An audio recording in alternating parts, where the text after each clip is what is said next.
Imagine waking up tomorrow morning and the internet is gone. Not slow, not temporarily down, gone. No Google, no WhatsApp, no YouTube, no social media, no online banking, no GPS, no food delivery apps, no streaming, no email.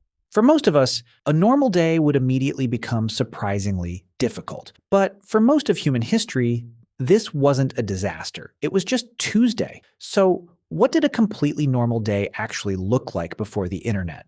Let's say it's 1985. Your day begins with something that today sits inside your phone, an alarm clock, a real one. You wake up, turn it off, get dressed, and before leaving the house, you want to know what's happening in the world. You can't open an app, so you pick up a newspaper. Yesterday's elections, sports results, business news, advertisements, movie listings, much of your information arrives printed on paper. And if something happened 5 minutes ago on the other side of the world, you probably don't know yet. News travels through television, radio, newspapers, and word of mouth. Breaking news can take hours to reach you instead of seconds. Now imagine you need to meet a friend. Today you'd send, "I'm outside." In 1985, that message doesn't exist. You call your friend before leaving home using a telephone connected to the wall. You agree. Meet me outside the cinema at 3 o'clock. And that's it. Once you leave the house, you may have no way to contact each other. If you're late, your friend waits.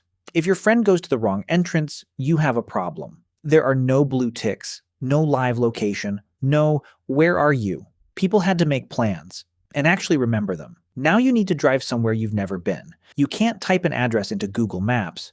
Instead, you unfold a giant paper map. You study street names, memorize turns, maybe write directions on a piece of paper, and start driving. If you get lost, the map doesn't say rerouting. You pull over and figure it out. Or you do something that sounds almost prehistoric today. You ask another human being for directions. "Excuse me, how do I get to Oak Street?" And then you desperately try to remember. Second left, past the gas station, right at the lights. But let's say you don't need directions. You need information. Maybe your child asks, "How far away is the moon?" Today you could know in 5 seconds. Before the internet, you might look through an encyclopedia. Many homes had entire sets of them, large books arranged alphabetically containing information about history, science, geography, famous people, animals, and almost everything else.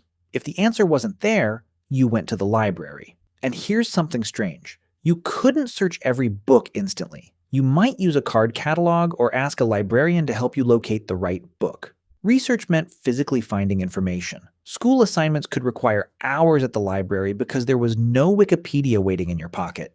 And when you finally found the perfect paragraph, you couldn't copy and paste it. You took notes by hand. Now it's lunchtime. You want food from a restaurant. There is no delivery app showing 200 restaurants, photographs, reviews, delivery times, and prices. Maybe you have a paper menu at home. Maybe you find the restaurant's number in a telephone directory. You call. A real person answers. You place your order and give them your address verbally. And reviews. You might ask someone you know, "Is that restaurant any good?" Your friends were basically your recommendation algorithm. Now you need to buy something. There is no Amazon. You go to a store.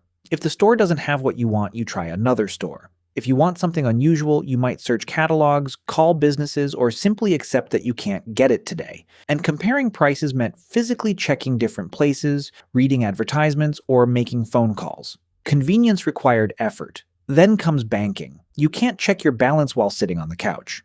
For many transactions, you visit the bank, use an ATM, write a check, or keep track of your spending yourself. Bills often arrive through the mail. You fill them out, write a check, put it in an envelope, add a stamp, and mail it back. Paying a bill could involve more physical steps than ordering dinner does today. But perhaps the biggest difference wasn't information. It was communication. If someone you loved lived far away, you couldn't casually send them 30 messages throughout the day. Long-distance phone calls could be expensive. So people wrote letters. You could spend 20 minutes writing something that would take days to arrive. Then you waited days for the reply. A photograph was different too. You couldn't take 40 pictures, choose the best one, edit it, and post it immediately. A camera might contain a roll of film with a limited number of photographs. You took the picture without knowing exactly how it looked. Then you brought the film somewhere to be developed and waited. Only then did you discover that someone had their eyes closed.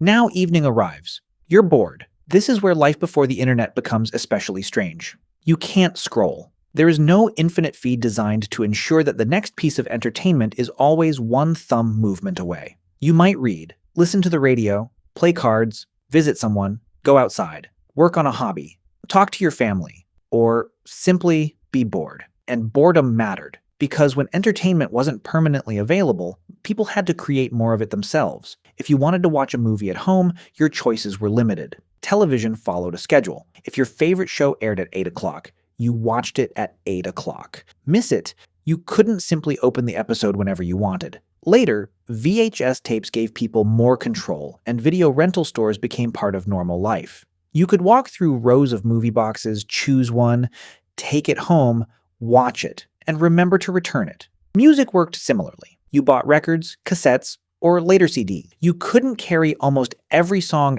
ever recorded inside one tiny device connected to the world's music, and discovering new music might come from the radio, friends, record stores, magazines, or television. Then, eventually, the day ends. And perhaps the strangest part is what doesn't happen. You don't lie in bed checking notifications from people you barely know. You don't know what hundreds of strangers did today. You don't know what your old classmate ate for dinner. You don't know what everyone thinks about today's controversy, and they don't know what you did either.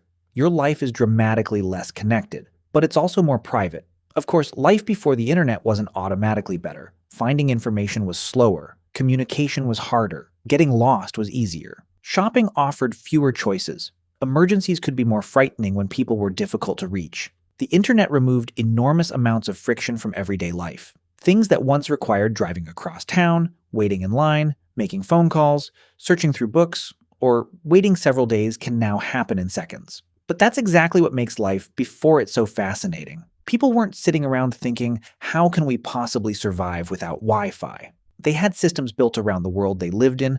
They memorized phone numbers. They planned meetings in advance. They carried maps. They asked strangers questions. They waited for photographs.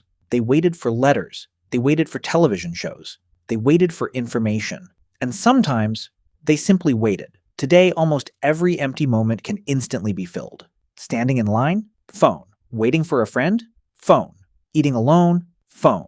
Can't sleep? Phone. In the pre-internet world, those empty spaces were simply part of life. So maybe the biggest difference between a normal day then and a normal day now isn't that people had less technology.